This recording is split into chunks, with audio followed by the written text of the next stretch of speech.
Hello दोस्तों, नमस्कार। मैं सुरेंद्र कुमार, आपके अपने चैनल SKP मैथ में आप लोगों का स्वागत है। हम लोग पिछली क्लास में लासा मासा से संबंधित सवाल किए थे। विधि जाने थे कि भाग विधि और गुणनखंड विधि से किस प्रकार लासा और मासा निकाला जाता है, उससे संबंधित प्रश्न भी हम लोग किए थे। आज उन्हीं पर आधारित फिर से कुछ प्रश्न हैं, उनको करना है। विधि है, सीखना है। देखिए, दो संख्याओं का गुणनफल हमेशा क्या होता है, उनके लासा और मासा के गुणनफल के बराबर होता है। ये सबको पता है, जिसको नहीं पता वो याद कर ले। ठीक, तो देखिए, सवाल लगाने से पहले हम आपको बता देना चाहते हैं कि जैसा कि कंपटीशन आपका बढ़ रहा है, दिनों दिन आपका कंपटीशन बढ़ रहा है, तो आपको सवाल लगाना तो आना ही चाहिए, लेकिन आपको विधियाँ जो है कंठस्थ होनी चाहिए, याद होनी चाहिए, कैसे सवाल लगता है। इस जो भी सवाल है, जैसे मान लीजिए ये सवाल है, तो इससे संबंधित आप एक सवाल हम करा दिया, अगला आदमी जहाँ भी आप पढ़ते हैं एक दो सवाल करा दिया, लेकिन आपको अपने मन से जब तक प्रैक्टिस नहीं करेंगे आपको नहीं आएगी गणित। गणित हमेशा आपको क्या है, हमेशा बार बार रिपीट करने से गणित आती है। जो लोग कहते हैं कि नहीं गणित हमारी कमज़ोर है, कमज़ोर नहीं है भैया, तुम खुद गणित का कमज़ोर कर रहे हो। कैसे कर रहे हो आपको पता है, एक बार पढ़ लियो 3 दिन सो गए, का मतलब। ठीक, तो गणित को रोज़ एक बार एक विधि को जरूर अवश्य 7 दिन, वैसे भी कहते हैं कि हमेशा 7 दिन दोहराओ, फिर 7 दिन 21 दिन में जो दोहरा लिया जाता है वो कभी नहीं भूलता। ठीक, तो आपको प्रैक्टिस करते रहना चाहिए। तो आज का प्रश्न है, दो संख्याओं का लासा तथा मासा क्रमशः 84 और 21 है। यदि संख्याओं में 1:4 का अनुपात है तो उसमें बड़ी संख्या क्या है। तो देखिए, सबसे पहले आपको ये जानना है कि लासा और मासा में और संख्या में क्या संबंध होता है। तो दो संख्याओं का गुणनफल उनके लासा और मासा के गुणनफल के बराबर होता है। अगर हम मान लेते हैं कि संख्याएं क्या हैं, हमेशा संख्याएं मान लीजिए कि आप AB हैं, ठीक, और इनका एलसीएम AB हैं, संख्याएं क्या हैं, AB हैं, और लासा मासा अगर निकाला जाए, लासा L मान लीजिए और मासा को हमेशा क्या माना करिए, H माना करिए। ठीक, तो AB है, संख्याएं हैं, अगर 3 संख्या तो ABCD इस प्रकार मान लीजिए, लासा मासा तो L और H ही रहेगा। ठीक, उसके बाद देखिए, संबंध जो आपके दो संख्याओं के बीच ही रहेगा। ठीक, तो नियम के हिसाब से क्या होगा, A × B बराबर H × L। देखिए, इस रिलेशन से सवाल काफ़ी बनते हैं। हमेशा पूछेगा दूसरी संख्या बताओ या लासा बताओ, तो सवाल तो कर ही लेते हैं। अगर अनुपात के रूप में दिया गया तो आपको पहले संख्या मानना होता है। अनुपात में आप हमेशा x लगा के संख्या मान लीजिए। मान लेते हैं कि हमारे पास पहली संख्या जो है, फर्स्ट संख्या मान लेते हैं a है, और वो कितनी है, x है, 1x है। उसके बाद दूसरी संख्या मान लेते हैं हमारे पास b है, वो कितनी है, मान लीजिए 4x है। कितनी है, 4x, तभी तो अनुपात 1:4 का होगा। ठीक, अब इनका अगर हम एलसीएम निकालें, क्या निकालें, इनका दोनों का क्या निकाल लें, एलसीएम।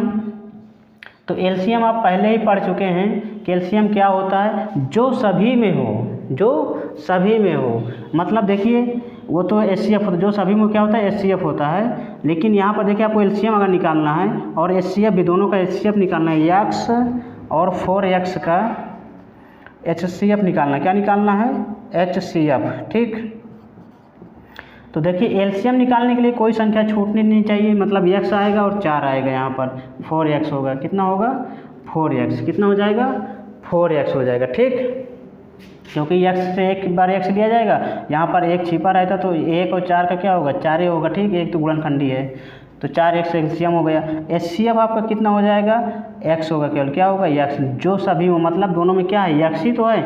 एचसीएफ आपका x होगा और एलसीएम क्या होगा, 4x होगा। पहले आप ये निकालना सीखिए, मान के जो संख्याएं मानेंगे उसमें आप निकालना सीखिए। ठीक, तो संख्या हमने x और 4x माना, उसमें से एलसीएम अगर निकालना चाहें तो हमारा एलसीएम कितना हो जाएगा, 4x, और एचसीएफ क्या हो जाएगा, x हो जाएगा। अब आगे सवाल करेंगे, जो दिया वही करेंगे, जो उसने कहा वही हम करेंगे। देखिए क्या कह रहा है, यदि लासा तथा मासा क्रमशः 84 और 21 है तो बड़ी संख्या आपको बताना है। क्या बताना है, तो आपको किसी एक से तुलना कर दीजिए। सवाल सरल कर दिया उसने, दोनों संख्या दे दिया है, तो या तो आप 4x बराबर 84 रख दीजिए, क्योंकि ये एलसीएम है। एलसीएम कितना दे रखा है 84, एलसीएम के स्थान पर 84 रखिए और यहाँ पर 4x रख दीजिए। तो 4 से काट लेंगे, 4 दूनी 8, 4 एकन्ने 4, मतलब x का मान यहाँ से कितना आ रहा है 21 आ रहा है। चाहे यहाँ पर भी उसने दोनों दे दिया तो सरल, आपका सवाल थोड़ा सरल हो गया। ठीक, यहाँ पर 21 और 84 मतलब मासा आपका कितना दिया 21 दिया, मासा के स्थान पर 21 रख देंगे, यहाँ पर x हो जाएगा। ठीक, देखिए चाहे एलसीएम दे या एचसीएफ दे, हम दोनों विषय बता देते हैं। कभी भी सवाल मान लीजिए यहाँ पर एलसीएम ना दे के यहाँ पर केवल क्या लिख देता कि मासा आपका 21 है और अनुपात इतना, तो आप बड़ी संख्या बताइए, तो आप केवल ये वाला फंडा अपनाते। कैसे 4x और x मान लेते और x बराबर 21 आ जाता। अगर एलसीएम दे दिया है तो एलसीएम वाला फंडा अपनाएंगे। ठीक, जो दिया रहे सवाल में आपको वही चीज़ करना है, याद कर लीजिए, कहीं अलग से एडवांस ना सोचिए। अगर एडवांस सोचेंगे तो सवाल गलत होगा आपका। ठीक, तो यहाँ पर लासा हमारा कितना दिया था, लासा हमारा दिया था 84, कितना दिया था 84, तो आपको सीखना है। ठीक, तो x का मान कितना आ गया 21 आ गया। हमसे बड़ी संख्या पूछ रहा है, हम दोनों संख्या निकाल सकते हैं। पहली संख्या कितनी हो गई, एक में यानी एक का 21 में गुणा कराएंगे तो 21 आ गया। दूसरे में 4 का गुणा कराना है, 4 गुणे 21, तो कितना हो गया 21 चौक 84, कितना हो गया 84। देखिए सवाल जो है अभी इसमें और सवाल पूछेगा, कहेगा भैया दोनों का अंतर बताओ, दोनों का योग बताओ, तो आप पहले संख्या तो निकालना सीखिए। यहाँ पर सवाल अगर कठिन बनाना होता थोड़ा सा तो यहाँ कह देता कि दोनों उसमें से उन दोनों का योग बताओ, या दोनों का अंतर बताओ, या दोनों का गुणनफल बताओ, तो इस प्रकार वो सवाल पूछ लेता है। तो आपको पहले जो सवाल में दिया है उससे आप तुलना करिए, फिर संख्या x का मान निकालिए, जो अननोन है उसको निकाल लीजिए, फिर उसके बाद सवाल आप हल करिए। देखिए अगला प्रश्न है, दो संख्याओं का योग 216 है और उनका मासा 27 है, तो आप संख्याएं बताओ। क्या बताना है, संख्या बताना है। क्या बताना है, संख्या बताना है। देखिए सवाल सरल है, लेवल आपको समझने वाला है। ठीक, कि आप किस प्रकार सवाल लगा रहे हैं। देखिए मासा दे रखा उसने, योग दे रखा है, अब संख्या बताना है, तो आप कैसे लगाएंगे। अनुपात में तो दिया नहीं है कि हम संख्या मान के अनुपात निकाल लेंगे। ठीक, तो जो दिया है उसी से काम चलाना चाहिए आदमी को। यहाँ पर मासा क्या दे रखा है 27। देखिए दो संख्याएं मान लेते हैं कि एक संख्या a है, दूसरी संख्या b है, लेकिन हमको a है क्या b है क्या ये मानना ही पड़ेगा ना। तो मान लेते हैं पहली संख्या आपकी 27x होगी और दूसरी संख्या आपकी कितनी हो जाएगी 27y हो जाएगी। ठीक, ये संख्या x या x प्लस वाई, या फर्स्ट सेकंड मान लीजिए, कोई दिक्कत नहीं। फर्स्ट संख्या मान लीजिए, फर्स्ट 27x है, सेकंड 27y है।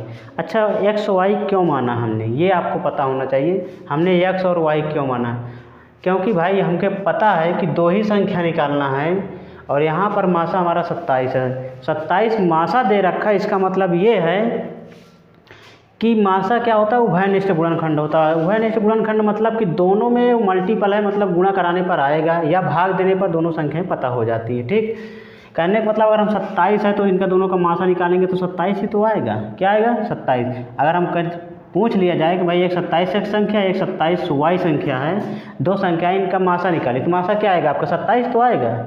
ठीक, जो कि हमारे यहाँ क्वेश्चन में दिया है। तो आपको सवाल मानने का तरीका पता होना चाहिए। ठीक, तो 27x और 27y दो संख्याएं हैं। ठीक, अब लेकिन अब प्रश्न में दिया और क्या, देखिए क्या दिया है, योग दिया है। हमको कोई एडवांस दिमाग नहीं लगाना है, जो प्रश्न में दिया रहता पहले उसी के बारे में सोचना है। एडवांस सोचेंगे तो परेशान होंगे। ठीक, देखिए 27x और 27y योग दे रखा है, तो क्या हो जाएगा 27x प्लस 27y बराबर 216। अब हल कर लेते हैं। देखिए 27 कॉमन मिल जाएगा, क्या मिल जाएगा 27 कॉमन मिल जाएगा, तो x plus y equal to कितना हो जाएगा 216। x प्लस वाई बराबर कितना आ जाएगा 216/27। किससे कैंसिल होगा ये चेक करना है। 7 है और यहाँ पर 6, 7 के पहाड़ा में 8 7 से 56, मतलब 8 बार जा सकता है। प्रयास करते हैं। 8 7 56 की 6, 8 दूनी 16 5 21, बिल्कुल 8 बार कैंसिल हो गया। ठीक, तो x प्लस वाई बराबर कितना आ गया 8। अभी भी आपका सवाल हल नहीं हुआ है, उसने संख्या पूछा है, हम x प्लस वाई का मान निकाल रहे हैं। ठीक, हमारे पास और कोई जुगाड़ भी नहीं है। यहाँ पर x प्लस वाई है 8 है, तो हमको संख्या कैसे पता चलेगा ये आपको ध्यान देना है। जब ऐसे केस में हम फंस जाएं तो आपको 8 का जो है ऐसे सहभाज्य गुणनखंड, सहभाज्य गुणनखंड का मतलब ये होता है जिनका मासा 1 हो, जिनका मासा 1 हो, और योग भी ऐसा सेट होना चाहिए कि योग आ जाए। तो हमारे पास 2 ही फैक्टर आ रहे हैं, एक हो सकता है 1 और 7, 1 और 7, एक हो रहा है 3 और 5। देखिए 1 7 8 हो रहा है, 3 5 8 हो रहा है। और अगर कोई संख्या किसी के पास हो तो बताइएगा जिनका मासा क्या हो, 1 हो। देखिए अगर कोई लड़का सोच रहा है कि 2 6 हो गया तो भैया 2 6 का मासा 2 होगा, क्या होगा, 2 होगा।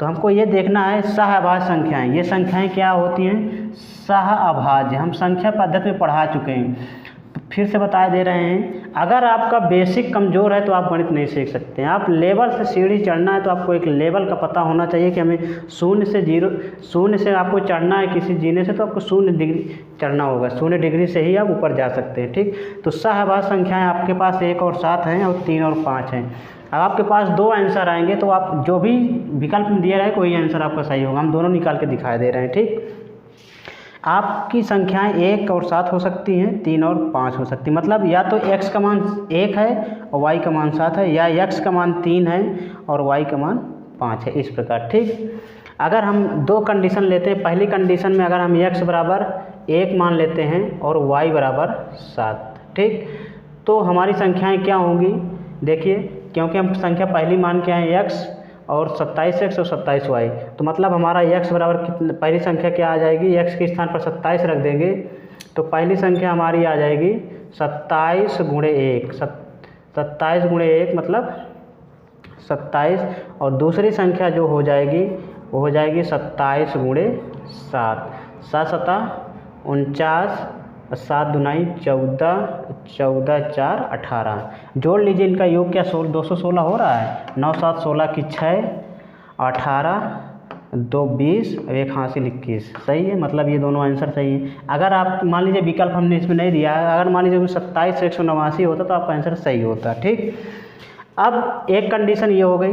दूसरी कंडीशन आपके पास क्या है कि अगर 3 और 5 के हिसाब से आंसर दिया होता तो हम x के स्थान पर क्या मानते, 3, और y के स्थान पर क्या मानते, 5। ठीक, देखिए कोई भी लड़का x को भी 5 मान सकता है और y को भी 3 मान सकता है। तो आंसर आपको 2 संख्या दी, उसमें छोटी बड़ी तो पूछा नहीं, हमें संख्या ही बताना है। ठीक, तो इससे कोई फ़र्क नहीं होता, आप इसको x मान लीजिए, इसको y मान लीजिए, कोई फ़र्क नहीं पड़ेगा, आपका आंसर तो वही आएगा। ठीक, क्योंकि हमें संख्या पूछा, बड़ी छोटी नहीं पूछा उसने। ठीक, अगर x का मान 3 और y का मान 5 मान लिया जाए तो यहाँ पर कितना हो सकता था, देखिए, तो पहली संख्या मतलब 27x है तो 27 गुणे 3 हो जाएगी, तो 3 सते 21 की 1 और 3 दूनाई 6 2 8, पहली संख्या 21 हो रही है। अगर y के स्थान पर 5 रख दें तो 27 गुणा 5, 5 सते 35 हासिल 3, 5 दूनाई 10 3 13, 81 और 135 जोड़ लीजिए, क्या इनका योग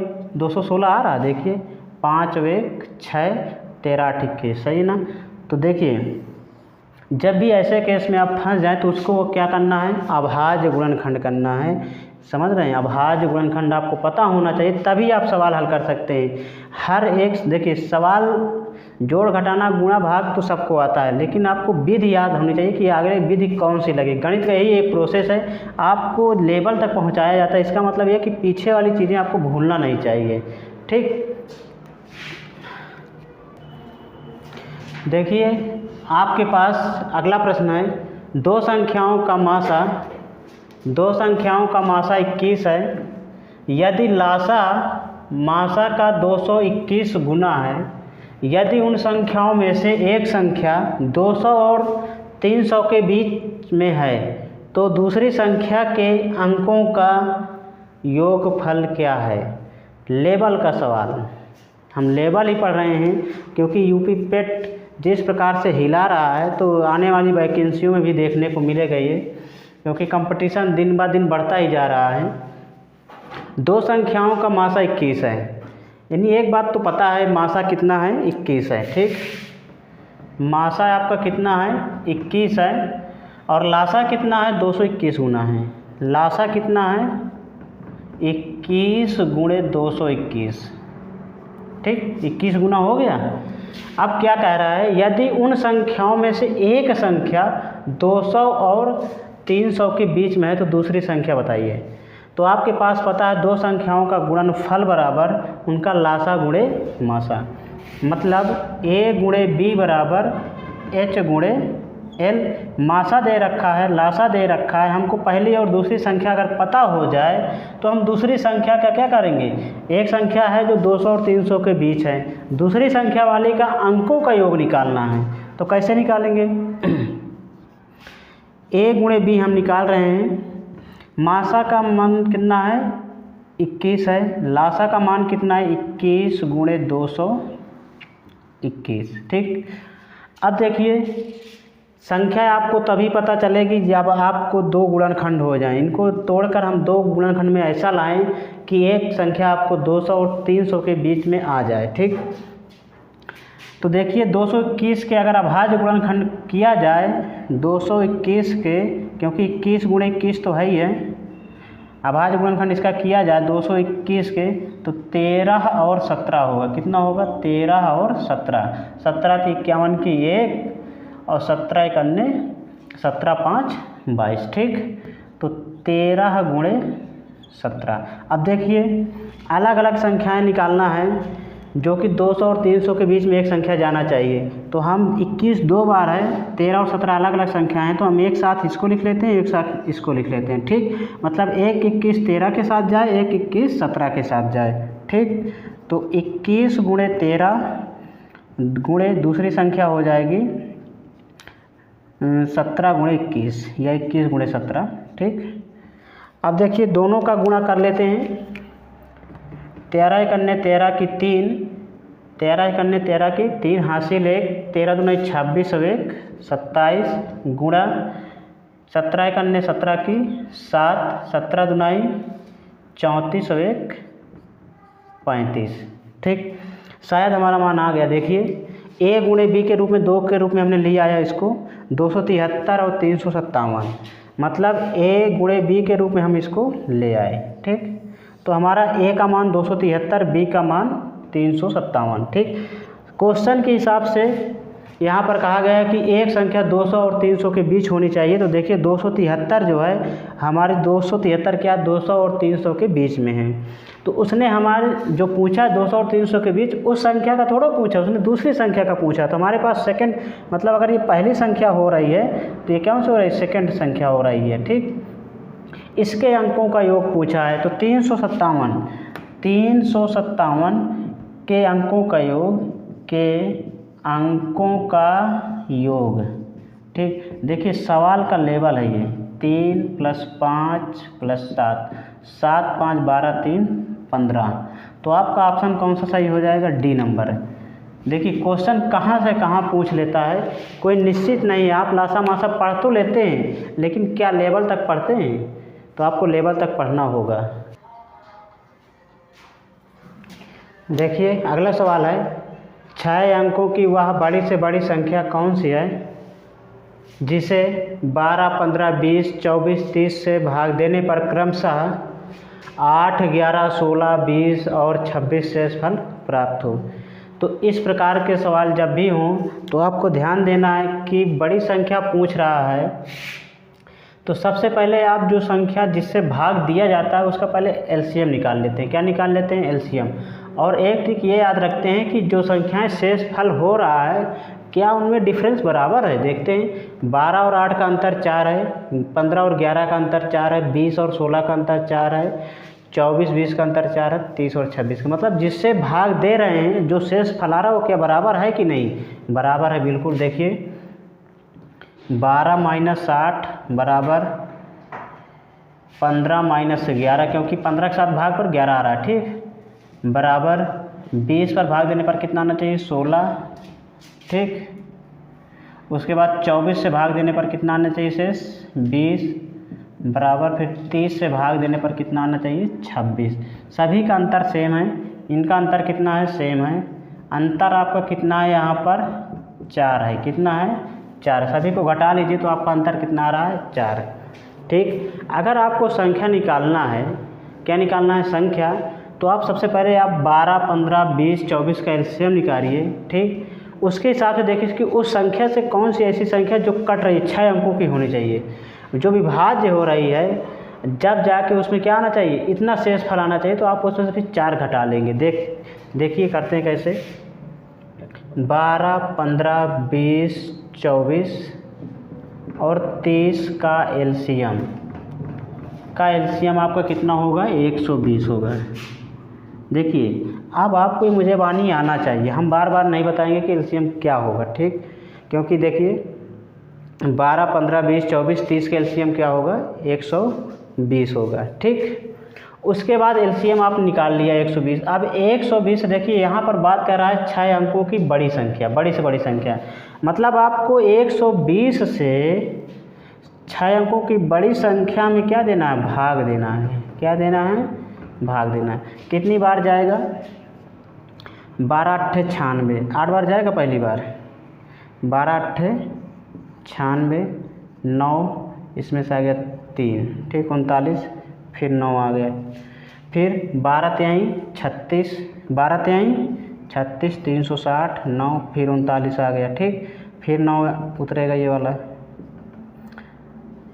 फिर 12 तिहाई 36, 360 हो जाएगा, 9, 3, 1 9 और अभी बाकी है, तो 12 तिहाई 36, 360, आपका यहाँ से कितना आ गया, 9 39।